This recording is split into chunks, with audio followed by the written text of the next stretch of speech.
Hey now, welcome to the Just Never Know podcast. I'm your host, where you really just never know.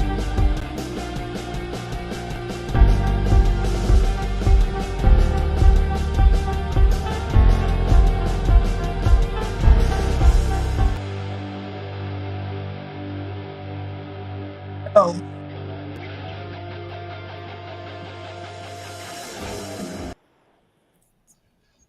Hey, welcome to the Just Never Know podcast. I'm your host, Ron Fraser, and I'm joined today by my good friend and co-host, David Vann Williams.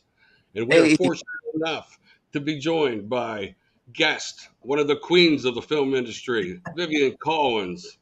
Hi, guys.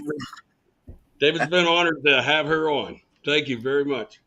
oh, we are so lucky to have this talented artist, author, makeup artist, just all around good person. My good friend Vivian. Boy, yesterday when we first met on the set, and we didn't even know it because we were across the street from each other in a very historic movie. And we didn't even know it till the next set. And we started talking and we realized we were across the street from each other. Yes. Yeah. Yes, David. Hi, how are you doing? And Ron, it's so great to be here today. Yeah, we just had a great time. Since we met, we became more or less like siblings now, since we first met, David. And it's just such an honor to be here with you today to share my back story and my front story. Oh, you have a very interesting life, and we're going to indulge in some of it. All right. Or we're going to talk about you being an author and yay! discovering yourself, discovering your Christ self. Can you please tell us about this book you had the privilege of writing? I had the honor and the privilege of writing this book.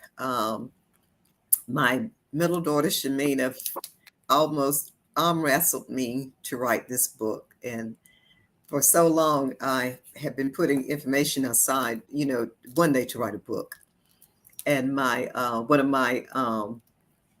my mentors and my spiritual dad, Dr. Miles Monroe, would always get on me every time he would see me. Say, Vivian, where's your box? Why haven't you written your box? So I finally wrote my book. And the book is about discovering your Christ self, the journey inside. David, for years, I had a ministry for years, about 15 years, I had a ministry. And so I always would point people inwardly. Get to know yourself first before you get to know someone else. And that's a journey in itself. And if you take the journey inside and discover your real self, I call it your spirit self or your light self, and allow that self to come forth and dominate this self, things would go much easier, and the sky and past the sky is the limit for life. So that's what I shared in this book about that. Also, I share affirmation, affirming the word over your life, in your life, through your life, to your life. Life and death is in the power of the tongue. What you say, you will have. And we have the ability to create our own world. And that's an ability innately we have been given by God, to create the world that you want for yourself. So if in order to do that, you have to know the gifts that are in you and how to access the gifts that are in you, and whatever your gifts and your talents are, that's innately who you are. Right. So this is what this book is about. Your health is your wealth. Yes. And also, I'm an herbalist. I went to school for an herbalist. My maternal grandfather was an herbalist. So my mother's part Native American. So she raised us, like Native Americans. And I just don't buy into the Western medicine. So my food is my medicine, and the herbs, that God had put here on earth for us for health. And that's my medicine. So your health is your wealth. Put emphasis on what you eat, how much of it you eat, the time that you eat. You know, the body is on a clock. We have a body clock. Know your body clock and attend to that. Also, I don't think I mentioned in the book, but the first thing I do when I get up in the morning is I sunbathe. My mom taught us to sunbathe. The sun resets our body's circadian rhythm. The sun energizes us. It lowers blood pressure. So the first thing I do when I get up in the morning is I sunbathe. After I sunbathe, I walk bare feet for about 20, 30 minutes. And then I go hug my tree and get that energy. So that's my medicine. And your garden. And my garden, oh my God, I got into gardening last year. And thanks to you, my sweetheart, and all those seeds you sent me, David, Kevin and I, we were like little children. They were our babies. And we would get up excited in the morning to run outside to see our babies, But a garden is such a classroom just to see the process from a tiny seed that dies in the ground and germinates and bring forth life, and bear fruit, and then you get an opportunity to eat it, and then it nourishes your body. But you are the gardener. Oh my God, we got to get down there to your garden because, man, those collard greens, oh my God, they look so good. But man, we enjoy the watermelons. We enjoy the spinach you sent us. And I kept my seeds. I started a seed bank. Yes. Yeah. So, because everything in now is seedless. So just think, if everything continued to be seedless, we won't have anything to plant. Food would be extinct, the food that we know and that nourishes our body, So yeah, I started a food bank. And also I have a grandson, thank God, that works for Cargill, Brandon Boris, and he is a food scientist. He went to school for food science and technology. So he works with Cargill now. I've been with them for several years now. So my maternal on my mom's side, they were great farmers. My great-grandfather, my grandfather, and mom and dad, they grew garden. That was our chores, working in the garden before we go to school.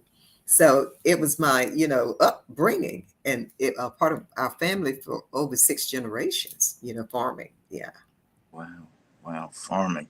It's such a fulfilling thing, farming. Yeah. And the food tastes so much better when you grow it yourself than when you buy it in the store. 2 different tastes. Oh, yeah. Well, your blood, sweat, and tears went into it. Yeah. Oh, yeah. It was a lot of work. So where can one buy a copy of your book?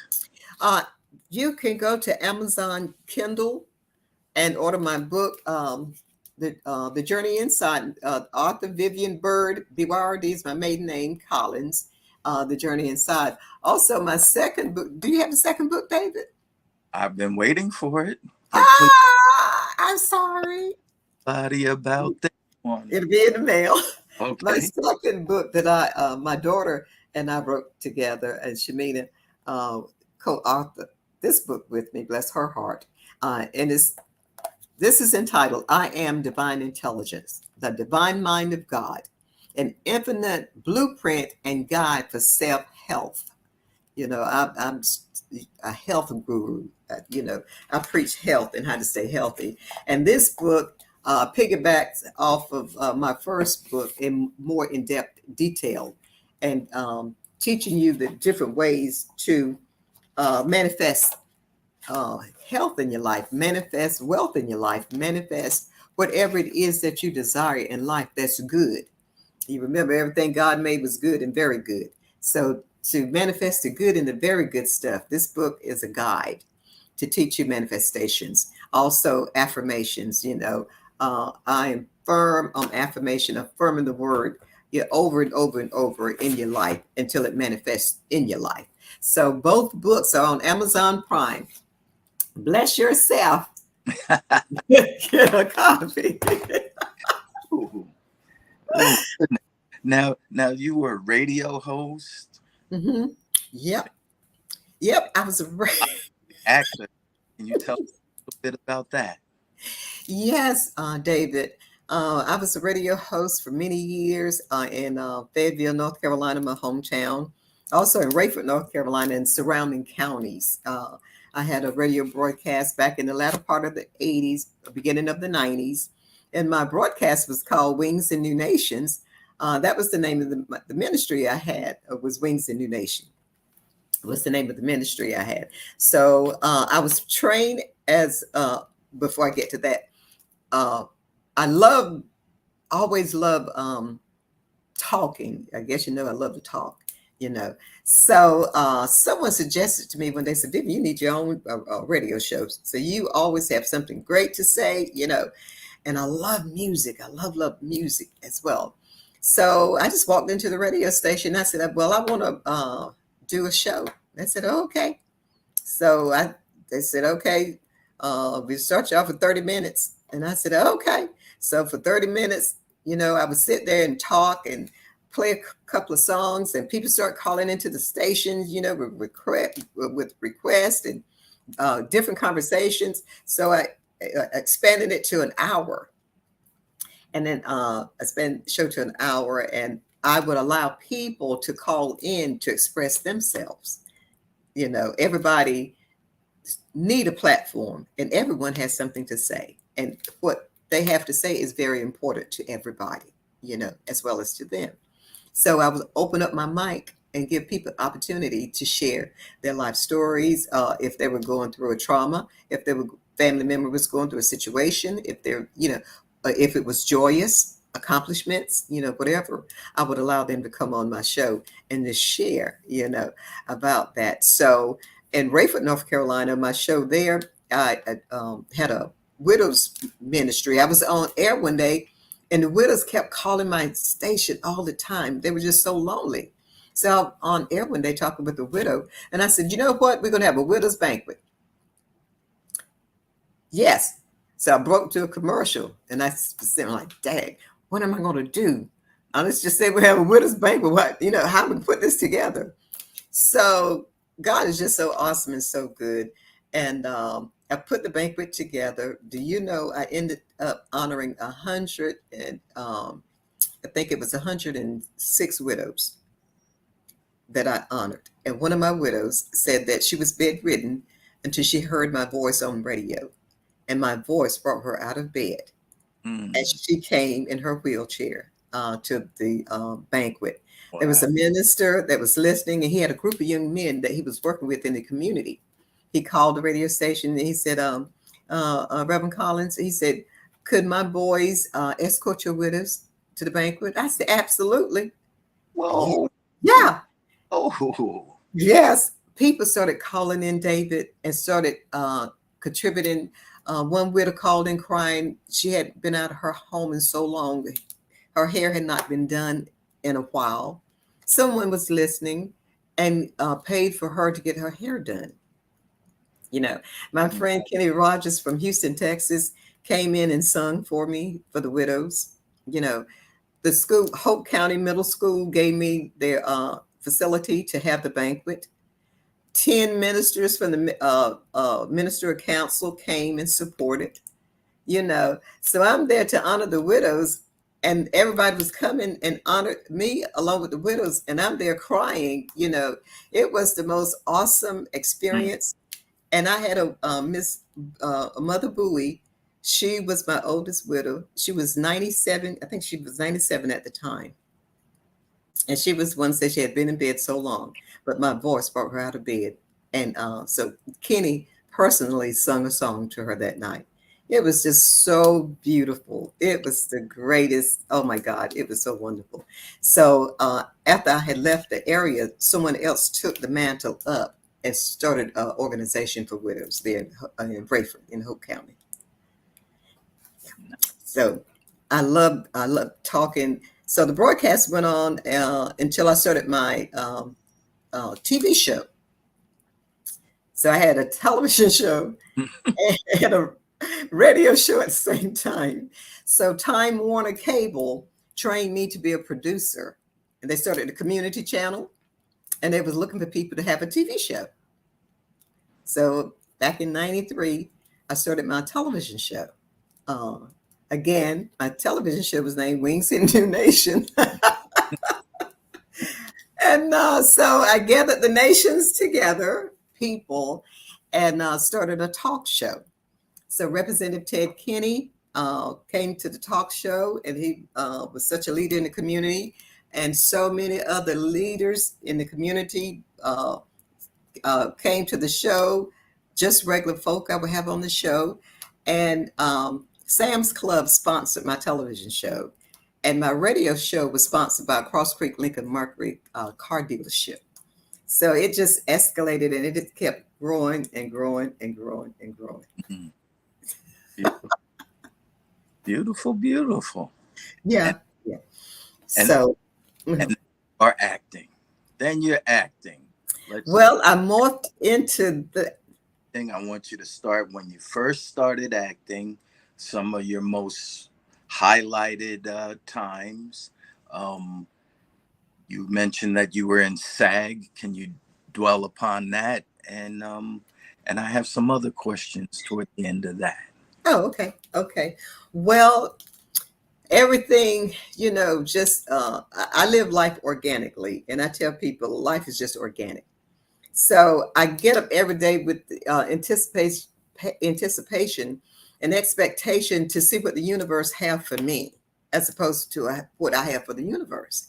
So I was well connected with a lot of ministers because I had a ministry for years. And I was giving my baby sister a banquet dinner and honoring her and started her ministry, and invited my girlfriend from Wilmington to come up to be the guest speaker. So she brought her church and some guests with her. So after the service was over, she introduced me to this lady that was sitting there with these shades on and this big hat. And I'm trying, and I had shared something when I opened up the service, and I shared some love with this lady, not knowing who she was, when I opened up the service. And so after it was over, Dr. Jones came to me and she said, Vivian, she said, don't tell anyone. She said, this is a friend of Oprah Winfrey. And I'm like, really? She said, yes. She said, this is Ellie Winslow. And, she's a makeup artist in the industry, and she's Oprah's makeup artist and friend. I'm like, wow. And so she and I, we shared, and she asked me, would I be her spiritual advisor? And I'm like, yeah. So they were shooting the movie in Wilmington at the time, The Wedding, Oprah's movie. And so we stayed in touch with each other, exchanged information and stayed in touch. So when she wanted to get away and just have some downtime, she would call me, and her husband would come and stay at my house, for downtime. So her husband was a saxophone player, and so they invited me and my girls down to Wilmington to a Juneteenth festival. And so when I got there, all of these people were there, lined, wrapped around the building. I said, oh my God, what are these people doing? She said, well, they're casting for a movie. And I said, a movie? She said, yeah. And she said, Danny Glover is doing a movie in Wilmington. I said, well, Danny Glover? She said, yeah. She said, you want to be in it? I said, yeah. And I said, especially my daughter. I wanted my daughter, my baby daughter, she had the bug at the time. And she said, no. She said, Reverend Collins, she said, you would be great. She said, matter of fact, you would go to the top in the industry because of your personality. And I'm like, no. She said, oh, yeah. I said, for real? She said, oh, yeah. I said, when I was in 5th grade, I told my teachers and my classmates I was going to be a movie star. And a lot of my classmates, they would laugh at me and call me Hollywood. And they would tease me, here come Hollywood,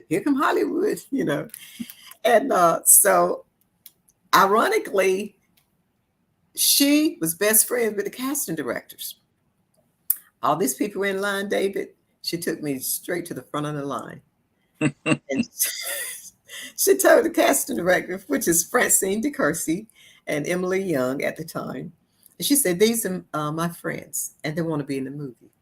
And they said, oh, yeah, they can be in the movie. Just fill this card out. And after you fill the card out, go over there and get your picture taken and bring it back. We'll tell you when to go to a fitting for wardrobe. Boy, we were so excited. And David, I was so excited.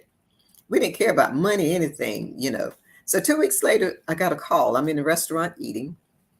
I get a phone call, and it was Francine. And she said, Vivian, where are you? I said, in a restaurant. She said, are you sitting down? I said, yes. She said, well, you have been chosen out of 500 women to play Glenn Turman's wife. And I just screamed, David, right there in the restaurant. I screamed. So everybody turned around, I said, I just been cast in a movie. I'm playing Glenn Turman's wife. And they just, yeah. And it was just so awesome.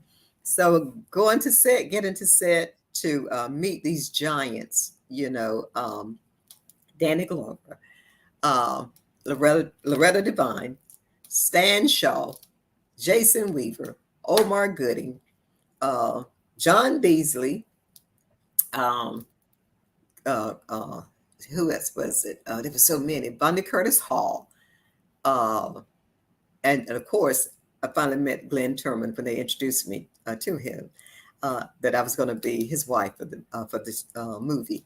And he said, wow, you guys really love me. Look who my wife is.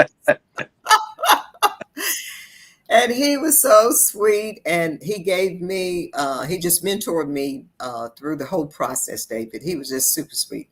Super sweet. And I told him, I said, well, I want to be like Oprah too. I want to be a talk show host. He said, oh, you want the easy way.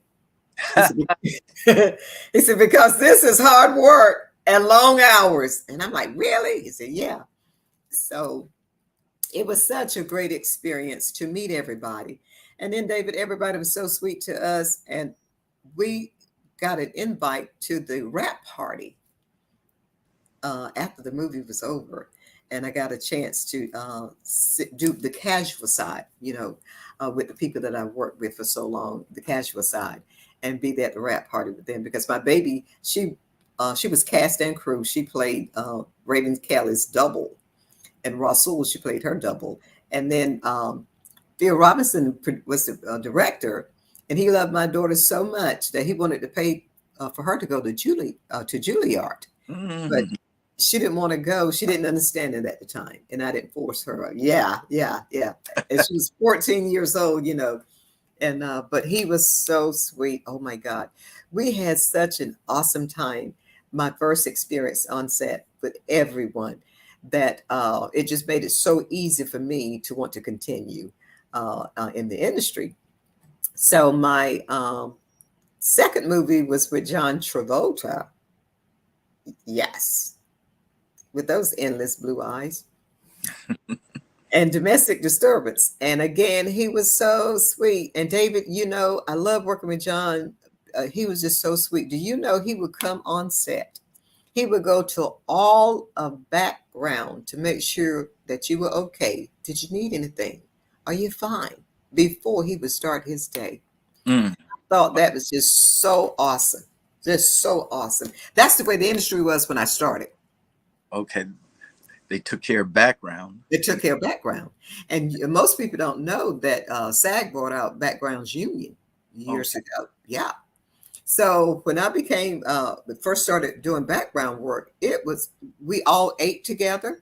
There was no separating, giving us some junk over here and they ate food, real food. It was none of that, And it was such a great experience. You became family, And you such a bond, and you got an opportunity to take pictures with the stars. It won't, oh, stand back, none of that stuff. It wasn't like that. So my third movie was with A Walk to Remember with the beautiful Mandy Moore. Another great set. We had an awesome time with working with Mandy Moore and Shane West on that. So I was called in to play a teacher on that background. And then Emily Young, my casting director at the time, it was Adam Shankman's first directorial debut. And them first time directors. You work with first time directors. So you know what I'm talking about. Mm-hmm. So he didn't know that if he directed background, that was a way for you to become SAG. If the director directed you and had you to speak. Well, he didn't know that. So In the book, A Walk to Remember, Mandy Moore was close to her nurse. And her nurse was a Black female. So Emily came to me and said, Vivian, you want to play a nurse? And I said, sure. She said, well, they're going to shoot it, the love interest, and they're going to shoot it with her, with her nurse, And I said, okay. So they, got me all wardrobe up to play the nurse.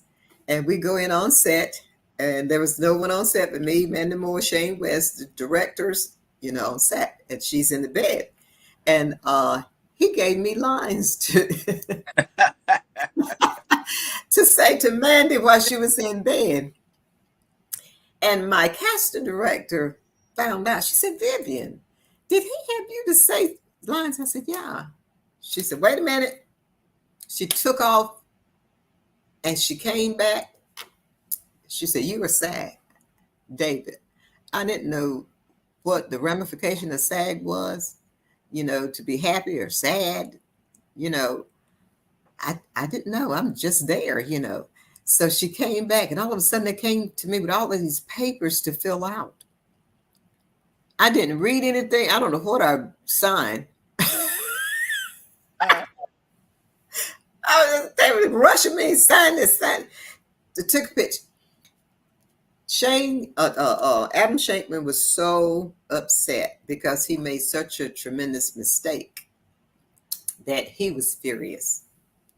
He was literally furious because he screwed up. But I was sad. And so when they took my pictures, it's in Hollywood, my picture was jet black. You couldn't even identify who I was on the picture. That's how mad, So next thing I knew that I got a letter through the mail offering me to become a member of the Screen Actors Guild. And I was going to turn it down. But thanks to my oldest daughter, Amishika, we call her Mimi, she said, Mom, it would be an honor for you to be a member of the Screen Actors Guild because there are not a lot of Black people that are members of the Screen Actors Guild. She said, Mom, that would be an honor. So because of her, after I seen I had to pay $500 to join, $500. Yeah. But it was the Southern actors, SAG fee. But when I moved later on, working in the industry, moved to LA to continue to work in the industry, I had to pay the international rate. And back then, this was like 2001. So back then I had to pay additional $750, And now the fee is over $3,000. Wow. $3,000. Like, oh, wow. So, yeah. But after, I became SAG, and the pay scale is very good. Again, I was called in to work on a movie and to be a day player, And when they told me how much money I was making, I was glad to be that day player, honey. And then if you were held over, they were paid for the days that you held over, So yeah, I got bankroll on that. Yeah.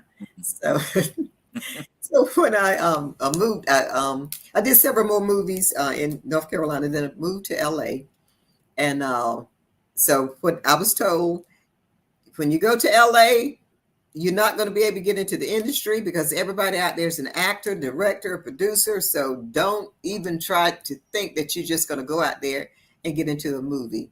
I was not there a month, and I was on set doing a movie. Again, but what I learned, network, and I love networking. And I had formed a network once I got into the industry. I formed a network. And then when I moved to LA, I formed a network. And in your network, just like, we have our own networks that we work with, different groups of people that filter information to each other before it's made public, So thank God that I got to work with a lot of people that I used to know, but now they know me. Because a lot of the movies I've worked in, the producer or the director called me in to work on their movie or their production. So forming that allegiance and that alliance. The other thing is always be professional with your craft. be in a professional mode at all times, because you never know who's looking at you. You never know who's sitting next to you. Be careful of what you say if you don't know who you're talking to. Mm, Sometimes you got to be careful with the person you're talking to that you know. So I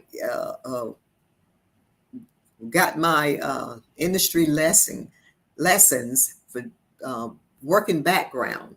So when I became SAG, I was in professional mode on set. Um, and then I was just so honored to work with, and I love him with all my heart, Cedric the Entertainer. I was called in to work on Johnson Family Vacation with Cedric, Steve Harvey, Bow Wow, Solange Knowles, which is Beyonce's sister. Uh, we had a great Rodney Perry. It was like my brother. I love Rodney. We had a great Sherry Headley. She played Steve Harvey's wife. In Johnson Family Vacation. So again, we became family because she on set all of these months. And we became family. And also, Sherry Headley and I attended the same church when I moved there. I was one of the senior ministers. Will Smith and Jada Pickett had a church in Chatsworth, and I was one of the senior ministers on staff of their church. So God placed me strategically with all of these people that were producers, directors, and actors. So the membership was like, Marcy Chestnut and his wife, Dwayne Martin and Tisha Campbell. Tisha, she was a praise and worship leader. S.S. Akin, she was like my daughter. There was so many great people that was there in the ministry that I got an opportunity to know on another level, and they got an opportunity to know me. So it was a great experience, and they did a lot of outreach work, a lot of beautiful things there in that ministry. And so I was there for like 2 years, and then the ministry kind of dissipated, after that. mm. But anyway, I got an opportunity to meet a lot of beautiful people, and a lot of beautiful people got a chance to meet me and know me.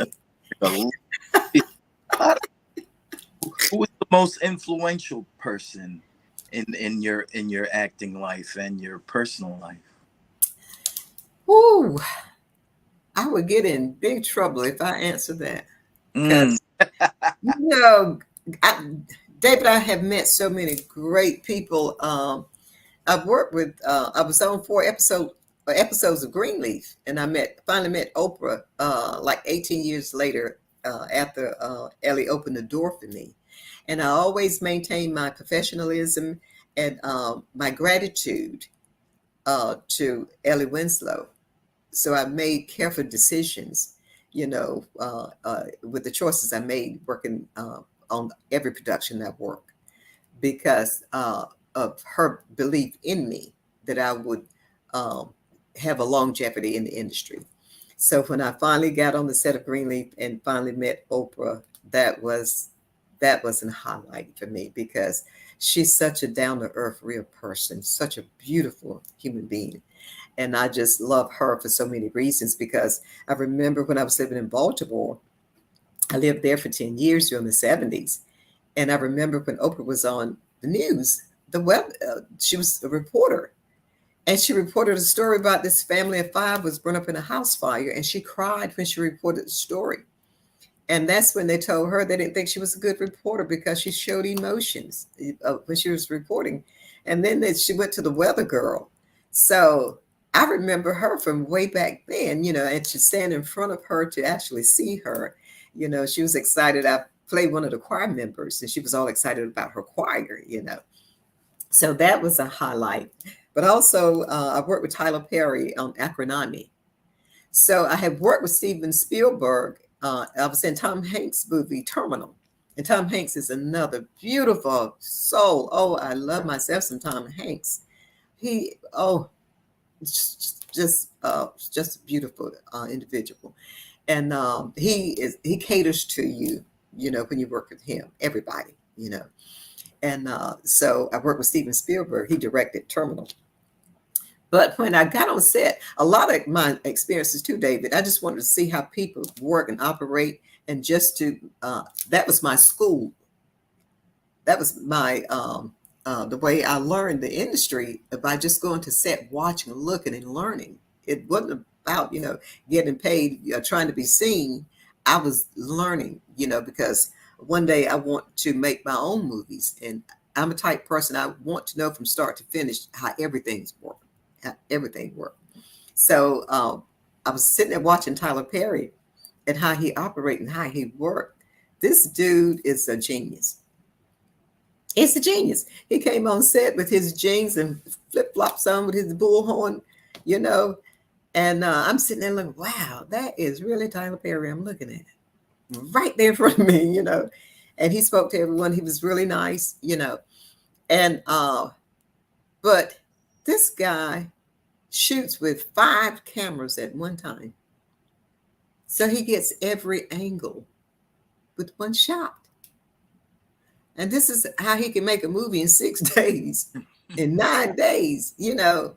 I feel sorry for the person who have to edit, but he's such a genius, at what he does. And I'm just sitting there so engrossed with the way he, operated, and the way he directed, and I was getting tips, that's why I was there, getting tips and stuff.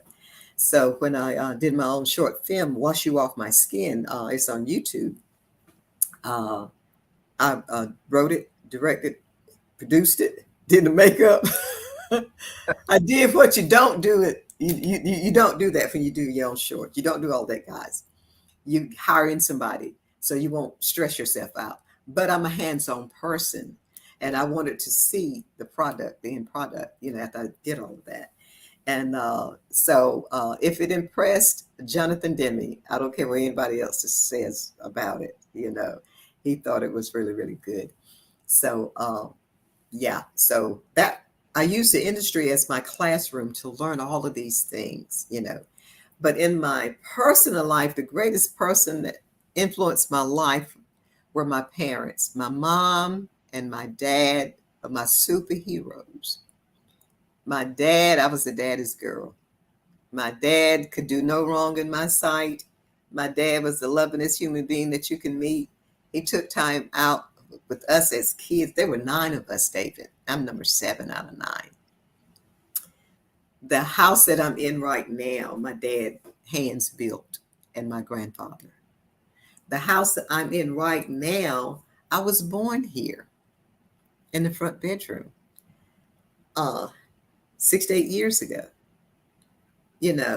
and the love I have for life, I got from my parents. My mother, she was authoritarian type. She had to be, she had 9 kids, but she taught us. I went to her university. She was the wisest woman I have ever met in my life.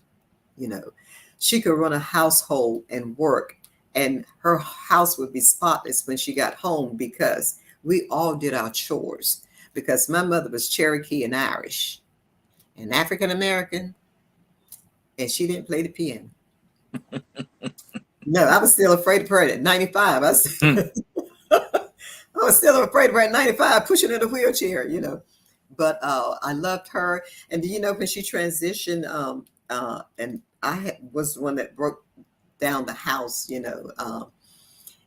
I found our school, the immunization records when you're in first grade. She had those for all of her kids in first grade. She had all of our stuff throughout the years. This woman was so organized. I could pull records from different eras, where she had all of this stuff cataloged. And I'm the same way. And I see where I got it from. I'm the same way. And I have her check stubs, from years back before she retired.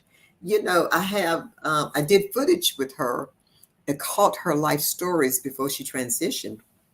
as she would, some days she would be very talkative and share and share. So I caught it on camera. And at some time, I wanted to do a documentary dedicated to my family. So we have such rich histories. Family.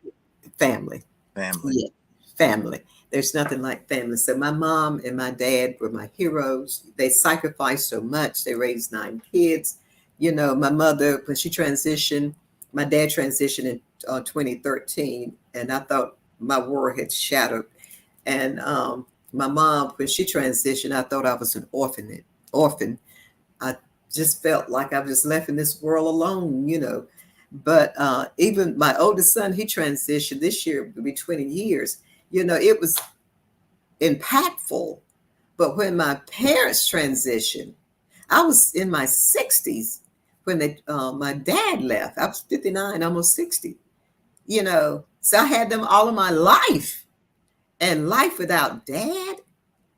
He taught us how to color, how to draw. He taught us games, how to play tic-tac-toe. He would take time out on the weekends and play with us and teach us. He taught us how to shoot at 12. You turn 12, 2 things you had to do in this household. You had to learn how to shoot. You had to be baptized.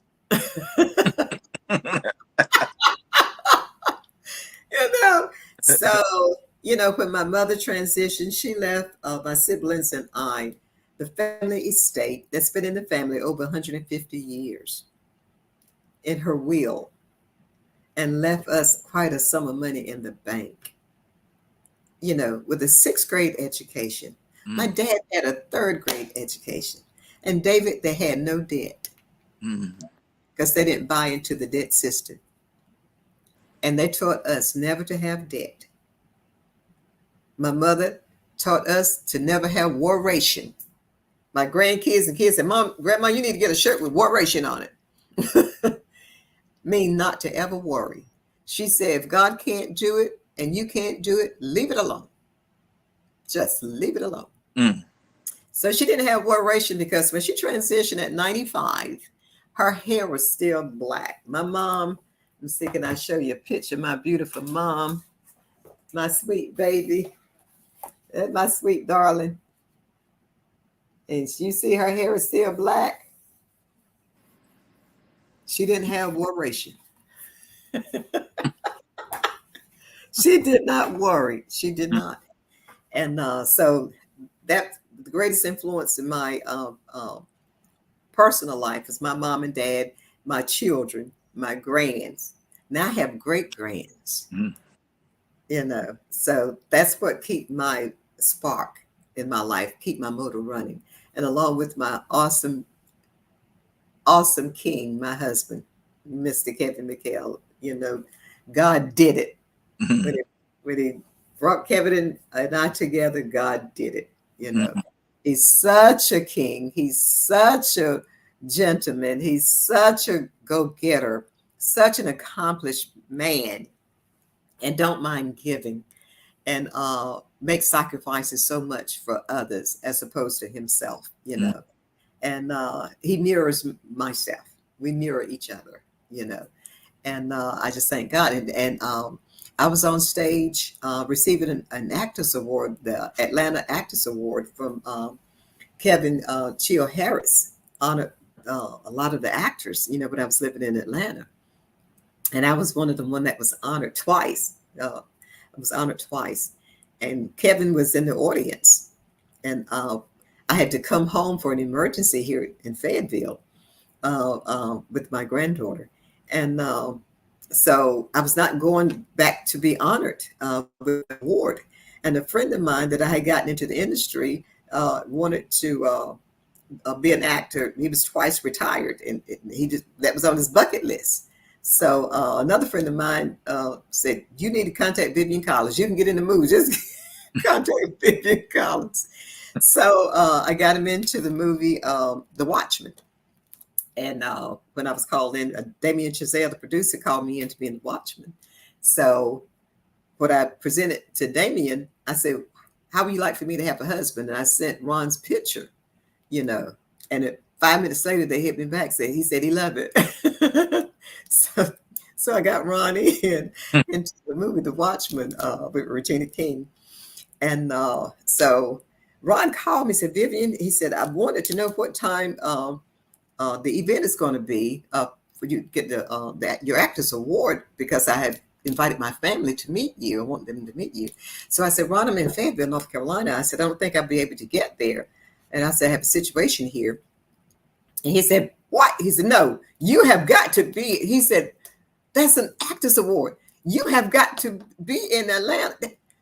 He said, here, take my credit card number, get a flight. And I'm like, no. I said, the flight would be too costly. It's Thursday. The award show is Sunday. I said, it costs too much. He said, listen, take my card number and get here, and I'll pick you up at the airport. So I said, oh, okay, let me check the flights. Check the flights, got a flight. David, when I got on the plane and buckled my seatbelt, we heard this loud noise. The pilot comes in and said the engine has just died. So I have a ritual that I do before I fly. I lay my hands on the outside of the plane, not the inside, the outside of the plane. And I said, Infinite Spirit, if there's anything wrong with this aircraft, do not let it leave the ground. That plane did not leave the ground.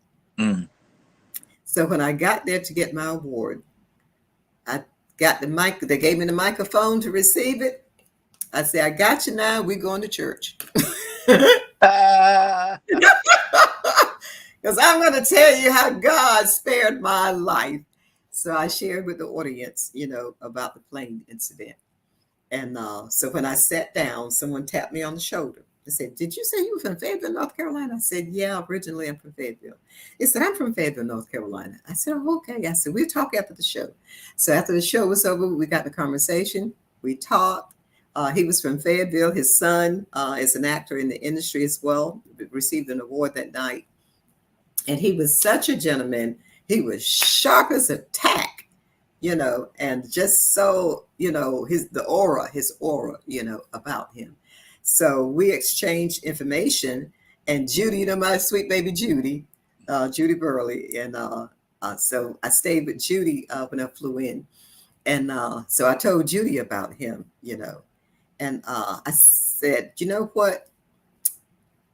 I said, I asked him, could I pay him to ride back to Fayetteville because I'm nervous about getting back on a plane. And do you think that's a good idea? She said, girl, are you crazy?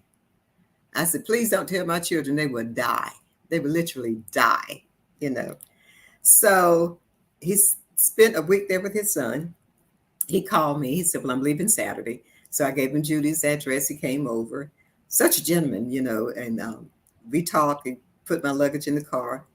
And before we got ready to leave, he said, let us pray. I looked at Judy, and Judy looked at me. I winked. She winked. So we had 5.5 hours to talk coming back to Fayetteville. And what was so ironic, the situation I was dealing with my granddaughter, he was dealing with his grandson in Boston. And my granddaughter was exceptionally smart and super talented. She had written a movie at 9 years old, and she was being bullied, at school. And she wanted to really commit suicide. So grandma had to come. I don't care what, nothing, I was there to support her. And Kevin's grandson, super smart, genius, and going through the same thing, pressures, being bullied at school, So we were going through the same thing at the same time. So we were discussing the resolve that we would have for our grands, and how we would handle things, and support them, So after we got back to Fayetteville, he lived like 10 minutes from my daughter's house. How ironic was that? So we played phone tag for about a month. We played phone tag, and finally we connected. And once we connected, the rest is history. Yeah. So we got married a couple of years ago in Vegas. We were at the Waldorf Astoria Hotel. And God is just good all the time. But we knew each other like 3 years, And my mom had met him, and do you know he helped me take care of my mom at her end. And mom, this one night, she said, "I'm going to call you my son. I'm going to call you my son." And she told me, she said, "I don't know where you got that man from. That's a real man. That's not a pair of breeches. That's a real man." And she loved him so much, and he loved her. And David took care of her just like it was his own mother. And that's just his nurturing way, So my daughter said, "Mom, Pops," they call him Pops. And Pops is the guardian angel. So he's a guardian angel. And my kids love him. The grands love him. The grand dog love him. The great grand, everybody loves Kevin. And I love Kevin too. Yeah, well, hey, before we wrap this up, I was thinking we had a discussion this week. You mentioned John Beasley. Yes. John was such a sweet person. David, I wish you could have met John. And he too took me under his wing. I met him on the set of Freedom Song in 1999. And he was such a great person then. And he was a nurturing type person for you in the industry, and he cared about you and cared about, sharing how to do different things when it comes to the industry, because he had been in the industry for so long, but he had humble beginnings. So he stayed humble. He would greet everybody on set. I bet you everybody, when I met him again on Shots Fired, it was so funny. On Shots Fired, I played 4 different people on Shots Fired. So I played the waitress too in Dabney's Diner. So when I got on set and he was on, and I saw him that day, and I said, "Oh my God, that's John Beasley." So I ran up to him. He said, "Hi." I said, "Hi."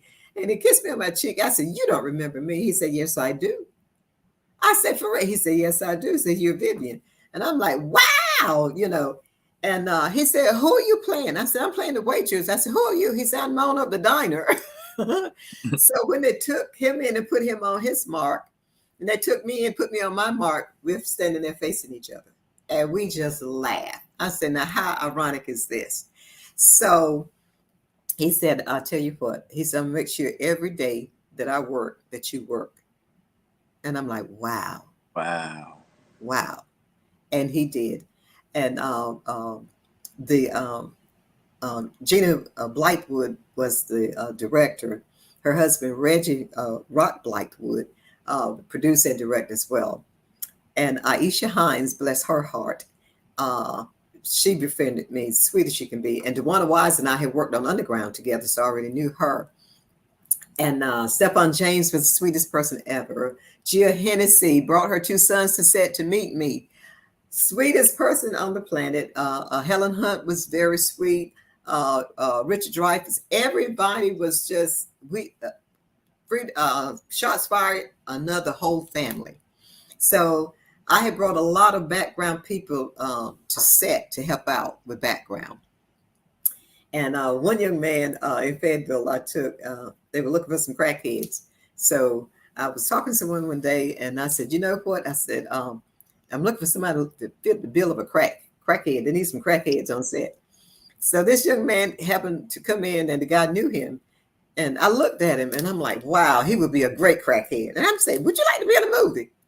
He said, "A real movie?" I said, "Yeah, a real movie." He said, "Yeah." I said, "You won't mind playing a crackhead, would you?" He said, "Yeah, I'll play a crackhead." So I took him. I said, "Look, I need to do something real quick." And I said, "Look, I need you to come to my room. And I want the manager to come to my room with me, because you can't come to my room by yourself. And I want the manager to come to the room with me. I need to make you up real quick to look like a crackhead." So I made him up to look like a crackhead. And I sent the picture to Kima. And I said, "Kima," I said, "would this be a good crackhead?" She said, "Yeah." So he called his mother, as he told him, "Mom, I'm going to be in a movie." She said, boy, stop lying. Ah, Said, this lady, she's going to get me in the movie. So they're doing a movie in Charlotte. And she's going to get me in the movie. And they want me to play a crackhead. She said, boy, ain't nobody want you to play no crackhead. Ain't nobody in Charlotte doing no movie. And this woman, she's just pulling your leg. And he said, no, Mom. So he literally had to do it behind his mom's back because she didn't believe him. mm. So when he finally got to set, and he worked in several scenes, and when they found out about it and that the movie was actually coming out and he was in the movie, went from 0 to 5,000 in the family, and it was just so sweet. It was so sweet. So a lot of people, working with the casting directors, they would call me. I was working in Savannah on Underground, and my sweet baby casting director called me and said, Miss Vivian, I need 15 people. Can you get me 15 people? I said, yeah. She said, I need them in Savannah. She said, Marlon Wayne is doing a movie Naked in Savannah, and I need 15 people. I said, okay. Won't even 10 minutes later, I called her back. I said, got you 15 people. She said, okay, I need you to, and I'm gonna put you in permanent. And I'm like, wait a minute, I'm permanent on Underground. She said, I know. Like, okay. Do you know I was working Underground and Naked at the same time? One in Charleston and the other in Savannah. I was going back and forth. And Marlon, I had worked with Marlon in LA with Lady Killers, he and Tom Hanks. And he remembered me because he befriended me on the set of Lady Killers. So when I got there on Naked, I said, Marlon, I said, you were so sweet to me on Lady Killers. I said, I don't mind helping you out, with your production. He said, that was the old Marlon. He said, I'm the new Marlon now. I was sweet back then, it's different now, So he was teasing me, So I got the people, they had me working 5 days a week on Naked. Then I had to go and work on Underground. I was punch drunk by the end of both Naked production, going back and forth. But it was great. It was wonderful. I got a chance to work with Marlon, Regina King, and again, I got an opportunity to work with what's my baby name? Loretta Devine. I got a chance to work with her again because she and I had worked together on my very first movie in 1999. So I got a chance to work with her again. It was a great shoot. Everybody was sweet. Marlon had no rules on the set. And I love those sets. No rules. Just have at it, So had a great time with that too. Good. Well, I think we got a lot from you today. I think we're going to start wrapping this up here. All right. You have any more books or anything coming down the pike that you'd like to let us know about? And also make sure you tell all of your peeps subscribe. Oh, absolutely. Yes. I have again been befriended by this awesome gift to the world, Reggie Cochrington. He's a world-renowned saxophone player. His father, Ray Cochrington, the world-renowned trumpet player that played with Tina Turner. Oh my God! On the Godfather soundtrack of the Godfather. I mean, Natalie Cole. I mean, major for so many years, and he taught at the universities as well. And so that's his father. And so Reggie negotiated a deal for Reggie to be in resident at Melvin's on the River. They're going to start a jazz light lounge where Reggie would be the saxophone player every Friday night. He's going to be there playing the sax. This guy is off the chain. I think I tagged you guys in the interview I did with Reggie. And Reggie's a special needs. He was born with cerebral palsy. And his twin brother transitioned about 30 years ago. Well, Reggie was, the doctor said he was only live maybe 3 hours.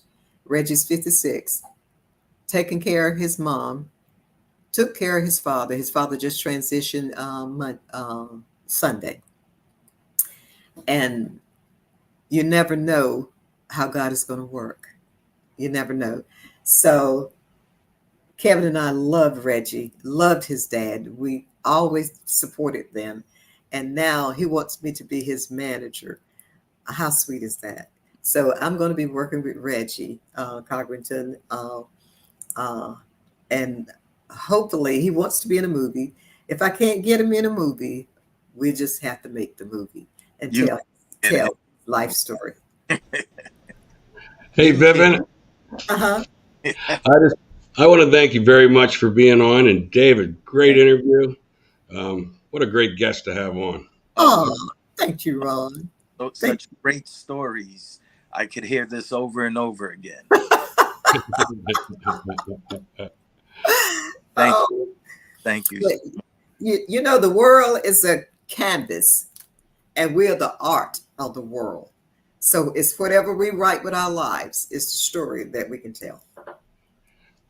And on that, I want to thank everybody. Please subscribe. We appreciate it. Hit the notifications and follow up. We'll have more great interviews like Vivian. Thank you again. Thank you guys so much. Love you, David. Love you, Ron. Thank you guys so much. Love you too. All right. Bye-bye.